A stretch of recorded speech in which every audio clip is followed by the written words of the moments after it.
आपण साबुदाण्याचे वडे करणार आहोत आणि हा मी बारीक आणले. हा असा बारीक असतो. मी जास्त बारीक आणत नाही, जरा मोठा साईजचाच आणतो. पण हा काय होतो, लगेच भिजतो, जास्त वेळ ठेवावा लागत नाही. आता धुवून मी आणल्यानंतर, धुवून काढल्यानंतर हा असा झाला आणि तो 4 ते 5 तासाने जरा नरम होणार. अजून तो कडक आत्ताच धुतला तो. आणि मग याचे आपण साबुदाणा वडा करायचे. मी 4 तासापूर्वी धुवून ठेवले होते. आता जरा नरम झालं आहे. असं नरम झालं का, बारीक असल्यामुळे लगेचच नरम होतं. आणि मी काय केले, बटाट्याच्या ऐवजी रताळी घेतली आहे.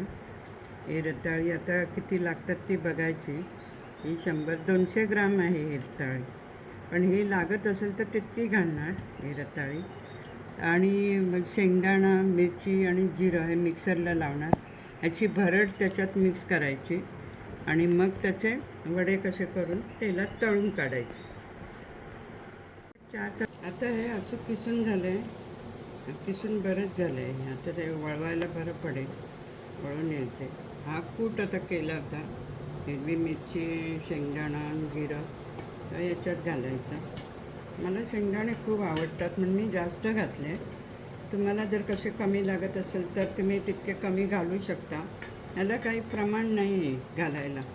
हे जरा खायला बरं लागतात एकदम, म्हणून मी जरा जास्त घातले शेंगदाणे. आता आपल्या चवीनुसार मीठ घालायचं. असं एकजीव करायचं. मीठ घालून जरा जरा मीठ घातलं आणि आता हे सगळं एकजीव करून घ्यायचं. हे असं एकजीव केल्यानंतर त्याचे वडे करायचे.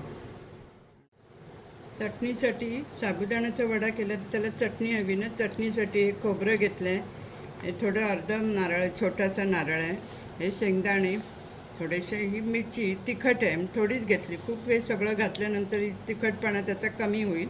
हे जिरा आणि छोटासा आल्याचा तुकडा, हे सगळं वाटण मिक्सरला लावायचं आणि चटणी करायची. आपल्या आवडीनुसार कढईच्या बेताप्रमाणे लहान मोठे करायचे. मी मध्यम साईजचे केलेत. असे करायचे. हे मगाशी सुटायला लागलं, थोडंसं पाणी घालून जरा हे वळवले. तुम्हीसुद्धा तुमच्या ह्याच्याप्रमाणे कसं काय, कधी कधी कोरडं होतं, हे जराचं पाण्याचा हात लावून हे वळवायचं.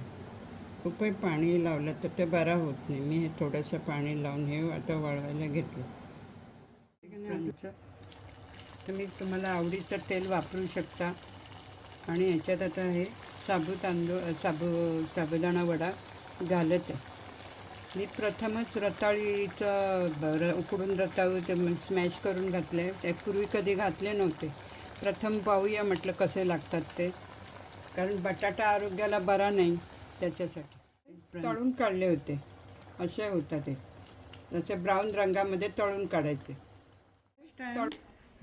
बटाट्याऐवजी रताळं घातले याच्यात उकडून, पण चांगले होतात, खायला पण बरे लागतात. आपण सुद्धा नक्की खायला या. चटणीसोबत खायचं. आपण सुद्धा एक बाईट खायला या. बघा असे झाले, एकदम कुरकुरीत झाले.